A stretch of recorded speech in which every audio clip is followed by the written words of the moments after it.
বিজনীৰ টল প্লাজাত অবৈধভাৱে মহ কঢ়িয়াই অনা দুখনকৈ কণ্টেইনাৰ জব্দ।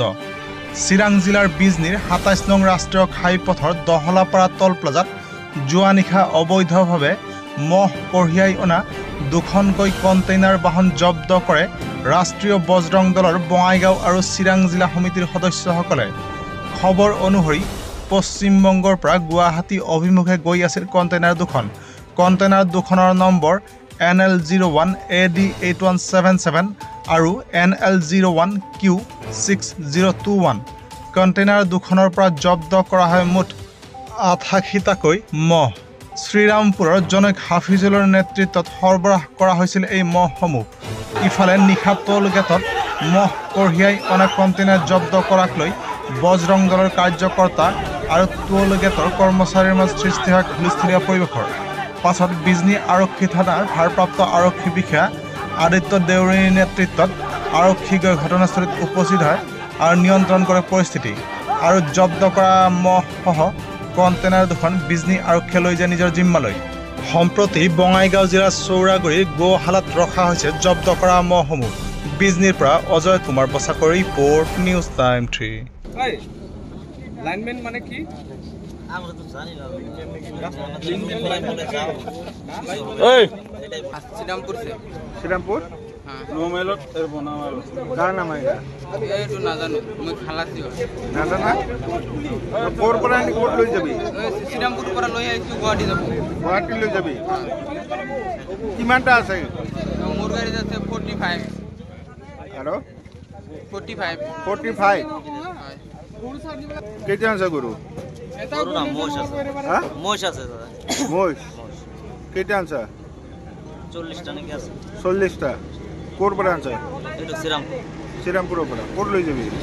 একটু গুয়াহাটি খানাপাড়া যায়। গুয়াহাটি খানাপাড়া।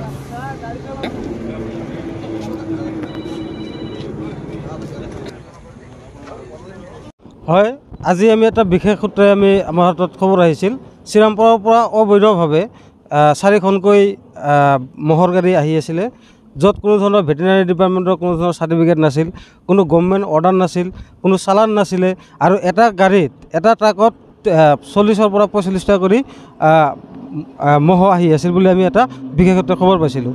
আৰু সেইমৰ্মে আমি ৰাষ্ট্ৰীয় বজৰং দল চিৰাং জিলা আৰু বঙাইগাঁও জিলাৰ উদ্যোগত আমি এক অভিযান চলাওঁ আৰু সেই অভিযান মতে আমি আজি নিজাববীয়াকৈ আমি ৰাস্তাত আজি টোলগেটৰ সন্মুখত বিজনী টোলগেটৰ সন্মুখত আজি আমি দুখনকৈ গাড়ী ধৰিবলৈ সক্ষম হওঁ আৰু দুখনকৈ গাড়ী আমাৰ হাতৰ পৰা মানে পলাই যাবলৈ সক্ষম হয়।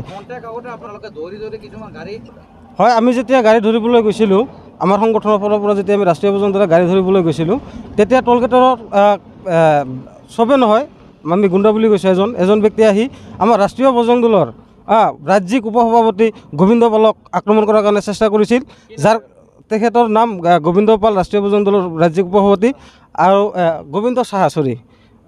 গোবিন্দ সাহা তেখেতক আক্ৰমণ কৰিবলৈ ধৰোঁতে আমি তাতে যাই বাধা সৃষ্টি কৰিছিলোঁ। গতিকে টোলগেটৰ গুণ্ডা বাহিনীয়ে আক্ৰমণ কৰিছে।